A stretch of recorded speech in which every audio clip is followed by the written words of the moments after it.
Hey. Thanks a lot, Melissa. And yes, I'm glad everybody in the newsroom is wearing pants or some reasonable facsimile, which is really, really cool. You know what? I get moving in the morning sometimes. And then when I get home, I get moving out of these clothes, Dee, to get into more comfortable clothes. So let's get to this right now, because this morning we're wearing our masks a lot more often. And, you know, lives are a little bit different. So we're going to focus on your face, since masks are mandatory and a lot of us are starting to have some symptoms of pain and discomfort because of them. Joining us is Canada's top injury expert, chiropractic physician, and the CEO of Integra Health Center. This is Dr. Sapna joining us again this morning. Good morning, doctor. Hi, doctor. Good morning. How are you guys? We're great, thanks. How are you? I'm well, thank you. But the saying goes, right? It's wallet, phone, keys, and masks. And I just said to Dina, I'm like, do you have your mask? She's like, yep. And I have it right in my jacket right here too. So we knew what was going on. You can't leave anymore. And the reality is, too, now that things are reopening, almost 20% of our workforce is back in front of client-facing, you know, whether it's retail and food sectors. We have a lot more people working, needing to wear a mask. And the reality is, as more and more businesses reopen in the fall and with kids going back to school, we all have to get used to wearing our mask for not just running errands, but for working, which means 8 hours or 9 hours a day of wearing a mask for prolonged use is going to lead to a lot of injuries. And we're already seeing an uptick in it right now. So we need to educate people so that they're prepared. That's it. So what kind of exercises should we be doing? So first and foremost, you want to really pick the right mask for you. If you're not mandated to wear a medical mask, you want to have variety in your day. So I want to quickly just touch on the fact that, you know what, if you can wear a shield, if you can wear varieties of shield, you want to change the pressure point that's going around your face on a day-to-day basis. And if you talk a lot for your job, especially in front of a plexiglass barrier, you'll find that a lot of people have to speak even louder, and you're creating a lot of moisture in your mask. And what that's actually doing is it's causing your jaw to tense up. So the first area that we're seeing an uptick in injuries are TMJ. So our temporal mandibular joint, we're getting a lot of tension, and it's already the first place that we tense when we get stressed. So an easy exercise, you guys have to do this with me so I don't look silly. Yeah. Especially for teeth grinders out there, and I'm one. I wear a mouth guard, and you're right, that tension is no joke. And now it's getting worse with mask wear. So you want to put 3 fingers in each side of your jaw. And what you want to imagine is you're trying to bruise an orange. So you want to put that pressure into your jaw and open.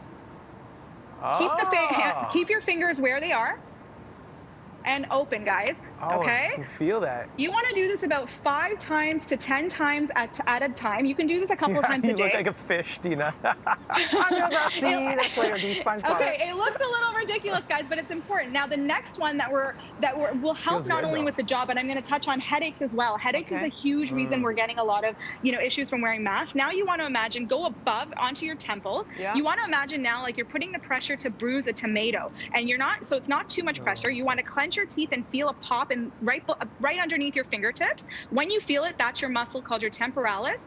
You want to open and glide your fingers upwards now, okay? So you want to clench and open, and then clench and open. And you can just also do a gentle rub as well if that's too intense, or maybe you're in public with your mask off and you don't want to look silly, but that's another amazing exercise you can do. Now again, because we talk about so many people have various pressure points based on the type of mask or protective gear that they're wearing, you can also get a lot of neck pain and a lot of distribution of headaches from various pressure points. So another great exercise you can do is interlace your fingers, okay? And you want to imagine like you're pushing your head forward. So you want to put them behind your head. You want to stand up nice and tall or sit tall, tuck your chin into your neck, and then you want to just push a little bit of pressure into your hands, okay, with your head, and then hold for 5 seconds and release.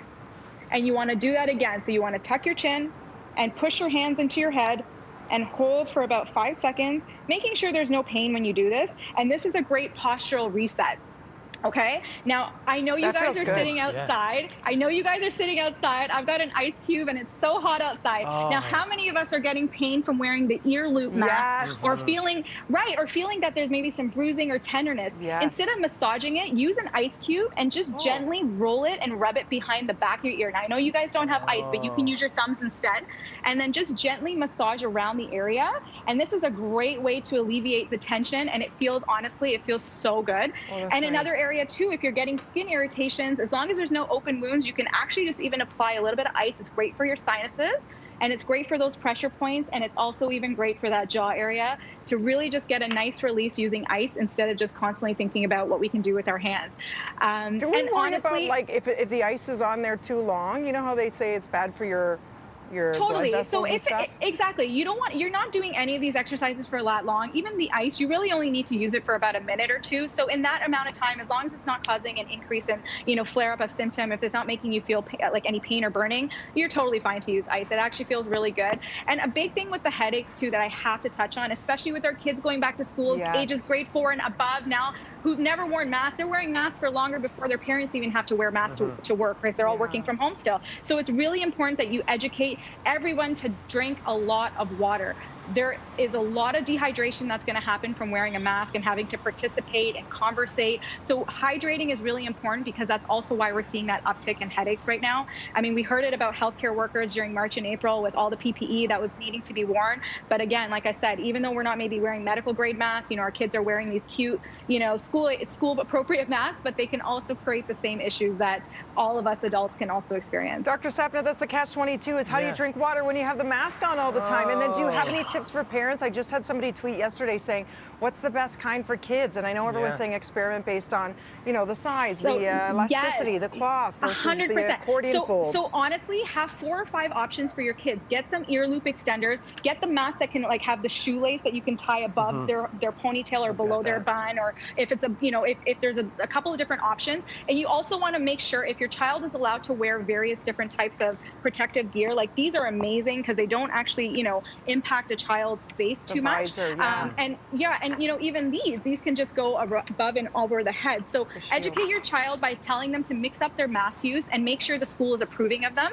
And the other thing is, you are allowed to take breaks to use, the washroom. So use that time, wash your hands, use the washroom, and also take your water with you and hydrate. It's so important that we find those times because you're right, we can't just rip off our mask in the middle of, indoor setting and drink, but we do need to find that time to take the appropriate breaks so that we're getting our water. And use a different one every day, right? Just like you change your undies and your socks, and you wash them all at the end of the week. Yes, you have to have a lot of masks. Unfortunately, it's a great investment. The prices have gone down. But another important thing too, especially for our kids, because they don't realize this, if your skin is too dry or too moist, that's going to also create a lot of skin irritation. So tell your children to moisturize about 30 minutes before they're going to be putting their mask on. And this also applies for adults as well, because if it's too moist, you're going to see a lot of increased added, skin irritations. And if it's too dry, similarly, that friction is not going to be very comfortable. So you do want to make sure you're moisturizing now more than ever, but a half an hour before so it's not too moist. Awesome. Dr. Sapna, that's some great advice. Thank you so much for the tips. Where can people find more info about you?